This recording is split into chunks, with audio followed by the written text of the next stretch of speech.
France is stepping onto the world stage once again, hosting an emergency summit of European leaders. This gathering, likely to take place on Monday, centers on the ongoing war in Ukraine. The very air crackles with anticipation as the eyes of the world turn towards Paris. The stakes are high, with the future of Ukraine and indeed the stability of Europe hanging in the balance.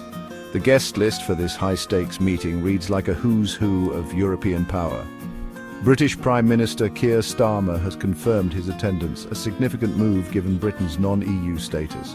Dutch Prime Minister Mark Rutte is also expected to be present. The potential attendance of Ukrainian President Volodymyr Zelensky remains a subject of much speculation. The urgency of the situation is palpable. This is not a routine diplomatic gathering. It's a crisis summit convened at a pivotal moment in the Ukraine conflict. The world waits with bated breath to see what, if any, solutions will emerge from this gathering of European leaders. The outcome could redefine the continent's security landscape for generations to come. Recent developments on the diplomatic front have sent shockwaves through Europe, prompting this emergency summit. The catalyst: the sudden announcement of US-led peace talks between Russia and Ukraine. While seemingly a positive development, these talks have sparked anxiety among European leaders who fear being sidelined.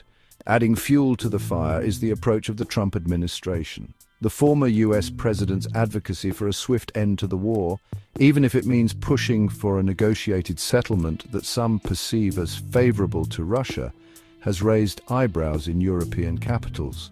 This push for a quick resolution, dubbed reconnaissance through battle by some commentators, has done little to assuage European concerns.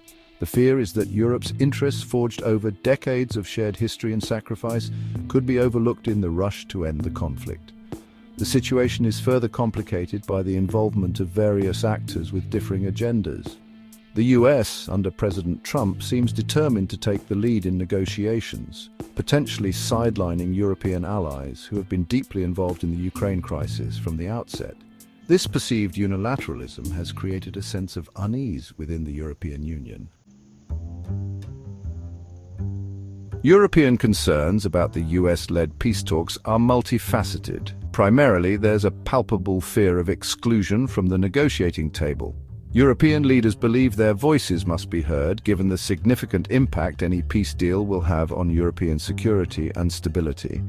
Adding to the complexity of the situation is the resolute stance of Ukrainian President Zelensky.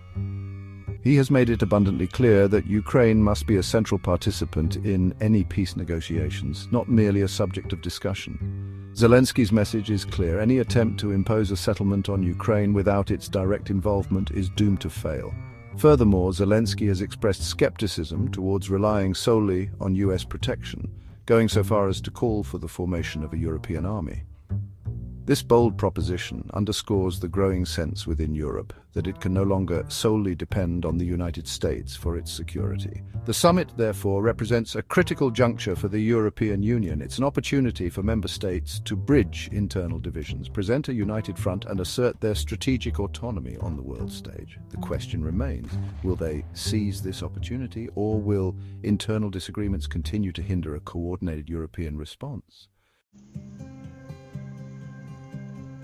The upcoming summit carries immense weight, its potential outcomes sending ripples across the global geopolitical landscape. It's not merely about Ukraine, it's about the future of Europe, the transatlantic alliance, and the very principles of international order. The summit could mark a turning point in US-European relations. A successful outcome, one that sees the US and Europe working in unison, could reaffirm the strength of the transatlantic partnership. Conversely, a failure to find common ground could exacerbate existing rifts, potentially leading to a more fragmented and less secure Europe. For Ukraine, the summit represents a beacon of hope, a chance for its European partners to demonstrate unwavering support. A strong, unified message from Europe could bolster Ukraine's position in the peace talks, ensuring its territorial integrity and sovereignty are not compromised. Regardless of the outcome, one thing is certain: the world is watching. The decisions made in Paris will reverberate far beyond the halls of diplomacy, shaping the destiny of nations and the contours of international relations for years to come. The stakes have never been higher.